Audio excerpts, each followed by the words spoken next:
Ciertamente, hoy es un día con mucha historia para Corrientes. Se cierra el mes de Corrientes. Emilio decía hace un rato, pero esto del mes de Corrientes y las celebraciones empezaron ahora, hace mucho tiempo. El invitado al programa de hoy, a este café, ya ha visitado este estudio, ya ha visitado este programa. Es, por cierto, es un grandísimo historiador, es docente universitario, es referente para todos aquellos que hablan de historia en Corrientes.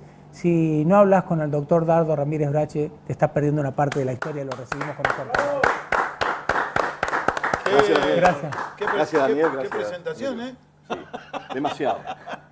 Bueno, y el otro, qué buen pase a lo Colinar que Sí, te sí, dio, sí, sí, muy muy bien. Dardo, yo arranco con esta pregunta, porque me quedó, viste, ahí mientras estábamos hablando. ¿Tengo yo la sensación de que esto de festejar todo el mes es relativamente nuevo o no? No. Es un proceso bastante extenso. Primero hay que tomar como referencia que lo que se conmemora es la fundación de Corrientes. El 3 de abril, que es un proceso que comienza antes del 3 de abril, la fundación misma, porque hay una programación, una estrategia para ubicar la ciudad. La fundación, el hito formal, solemne de la fundación, del adelantado, haciendo el acto fundacional, y lo posterior, y en esos días posteriores, el acontecimiento que va a marcar en el simbolismo de la historia de Corrientes, que es el milagro de la cruz, o la cruz como símbolo de la fundación. ¿Por qué el 3 de mayo? El 3 de mayo no es una fecha cuyo origen es de la correntinidad. El 3 de mayo es el Día de la Santa Cruz, conmemorada por la religión católica. Se conmemora cuando Santa Elena, la madre de Constantino, descubre en Jerusalén la cruz, y a partir de ahí se establece, la Iglesia Católica establece como el 3 de mayo, Día de la Cruz.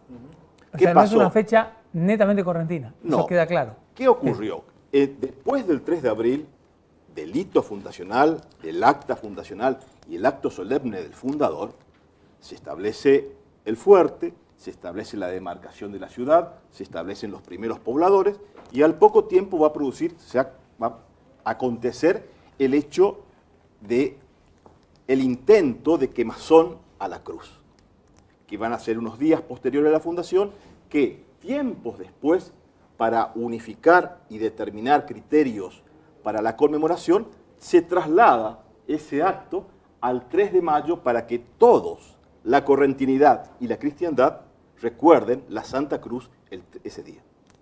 Perfecto. Pero no es que el 3 de mayo haya ocurrido el milagro o la quemazón de la cruz por parte de los indios en aquel momento. El milagro de la cruz, vamos al hecho puntual. Eso específicamente, ¿cómo se sucedieron los acontecimientos en ese momento? Hay una cronología, hay una sucesión de hechos históricos, algunos documentados, otros no tanto. Claro. El hecho de la fundación de Corrientes está perfectamente documentado por el acta misma y por la serie de documentación que existe. La cuestión del milagro de la cruz se va a dar a través de un intento de un ataque que los indios en derredor del fuerte y de la primera demarcación de la ciudad hicieron de ese símbolo que estaba frente al fuerte. En ese intento de quemazón, el leño no se quemó. En ese contexto, en donde los españoles, los asunceños y el hombre de hace 433 años que habitaba este mundo y venía de la raíz hispánica, la connotación religiosa y la cosmovisión de explicación de las cosas que nos pasan era la trascendencia. La cruz no se quemó, es un milagro de Dios. Desde luego, los testimonios, la multiplicación oral de las versiones instalaron que esa cruz que intentó ser quemada, eso fue un acontecimiento que intentó ser quemada y no se quemó. No se quemó por voluntad de Dios, no se quemó porque estaba húmeda, no se quemó por factores naturales o fenómenos atmosféricos, no lo sabemos, porque históricamente nosotros reconstruimos las conductas de acuerdo a la documentación y a la heurística, las fuentes. No existen fuentes de esa característica. Sí existe una tradición oral en donde da una explicación de por qué ese intento de quemazón no se produjo. Ahora, también hay con el correr de los años, y se ha intensificado en los últimos tiempos, Dardo, ya que hablabas de reconstrucción y revalorización de cada uno de los actores, tanto de ese momento como fueron llevados a lo largo de la historia. ¿Y a qué me refiero? Vos veías la imagen, a nosotros nos pasó en la escuela, teníamos que dibujar esto y era el dibujo de los buenos son los conquistadores, los malos son los indios, el rayo que cae arriba de... Y empezamos a darnos cuenta con el correr de los años que el lugar de los pueblos originarios es verdaderamente otro, ¿no? Sin duda. Sí, las generalidades siempre son parciales. Hay buenos españoles y malos españoles, hay buenos indios y malos indios, hay, digamos, pueblos que actuaron con virtudes y pueblos que actuaron con defectos y errores. Y en esta construcción, en donde el rol del encuentro de dos civilizaciones, porque al final de cuentas ha sido eso, desde el mismo momento del descubrimiento, 1492, que ha sido el encuentro de estas dos civilizaciones, que en donde en esta masa de comunidades aborígenes había pueblos que estuvieron sometidos y esclavizados por otros indios y vieron en los españoles el camino de la libertad, razón por la cual Hernán Cortés, con 200 hombres, un puñado de perros y un grupo de caballos, conquista Tenochtitlán de 100.000 habitantes. Pero no es Hernán Cortés solamente con los 200 soldados que tenía, sino era Hernán Cortés con los cientos de miles de indios aliados que vieron en Hernán Cortés la posibilidad de la libertad en contra de los indios que los esclavizaban. Todo hay que rever. No es que acá estaban los oprimidos y allá estaban los opresores. Acá también habían opresores que oprimían a sus iguales en las mismas condiciones que podían hacer los que venían después del Atlántico. Pero es cierto, la historia no es estática. La historia requiere una reinterpretación permanente, un estudio, un análisis. Y en ese marco, de acuerdo a los impactos sociales y políticos, se le va dando lugar a esos roles que muchas veces estuvieron tal vez en la sombra. Y hoy por hoy están mucho más vistos. Y el rol de los indios, de los aborígenes, y yo utilizo el término indio porque es el término del derecho indiano en el cual se determinaba a los habitantes. Por eso hablo de indios. Esta condición, esta cuestión, me parece que es muy importante que también sean protagonistas de esta historia, pero no desde una perspectiva de la negatividad, sino una perspectiva del aporte, de la construcción, porque Corrientes no es hispánica solamente. No, pues. Corrientes es mestiza. No se la puede entender a Corrientes sin el filamento guaranítico.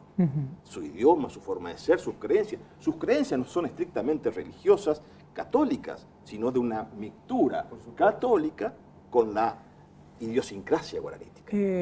Creencia, tradición, ¿qué son las luminarias? Que ayer otra vez, y me parece que se va reivindicando esto en el pueblo correntino. Felizmente. Por suerte, ¿no? Está tomando fuerza nuevamente. Felizmente. Vi muchas ayer.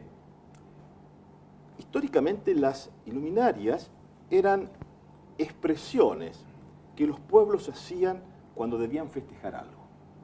Si bien está fuertemente arraigado a la cuestión religiosa, pero también tiene que ver con cuestiones que el pueblo quería mostrar, quería expresarse. Por ejemplo, el cumpleaños del rey en la época del virreinato, el nacimiento del príncipe o de otras condiciones que hacían que el pueblo salía a festejar, las luminarias.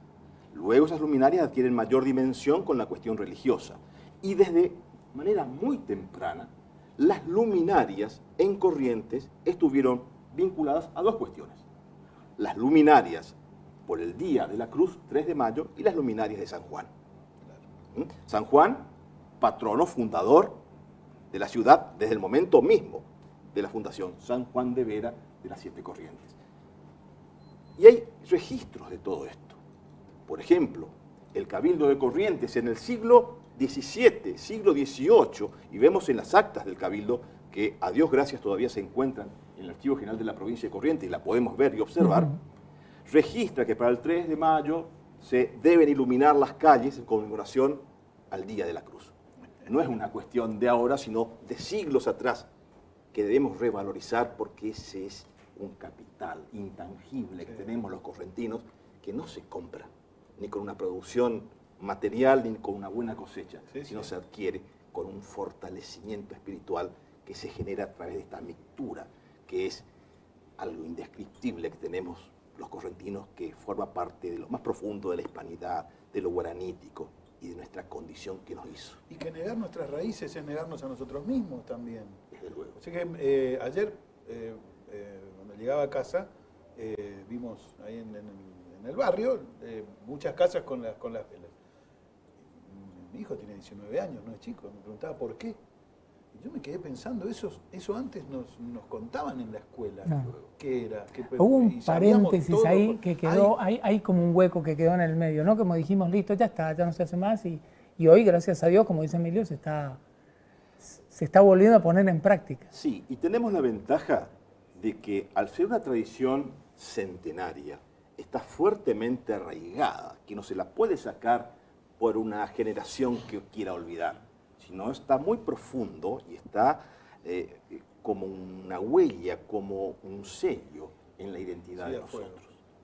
Y esta festividad de la religiosidad, no solamente por el 3 de abril, sino por el día de la patrona de la ciudad, la Virgen de la Merced, los 24 de septiembre, que tampoco no es una cuestión azarosa, es patrona porque el Cabildo de Corrientes establece en un momento de penuria, de hambruna, una promesa y un juramento a la Virgen de la Merced que si la ciudad sobrevive, establecerá como patrona, como protectora de la ciudad a la Virgen de la Merced. 1680.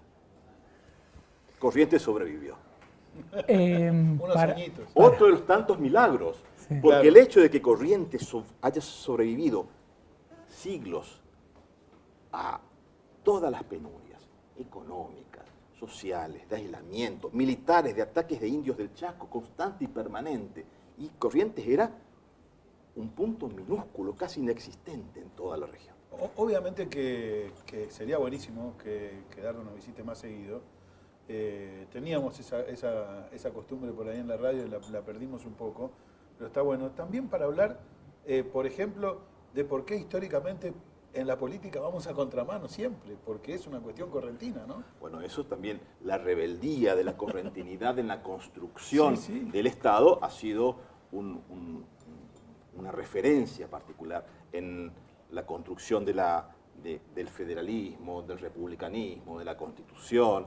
Corrientes no es que se oponía por la oposición misma, sino se oponía por esa tradición de valores que quería imponer esa virtud, esa forma de ser y esa forma de ver la vida, la política, que muchas veces no coincidimos con todos. Todo tiene un porqué. Por lo pronto, cuando hoy hablábamos con Emilio y con Edu, está claro que no es que somos gitanos. Está bien que se celebre todo el mes de la manera que se ha venido celebrando. Las dos fechas son importantes y lo que hay en el medio también, ¿no?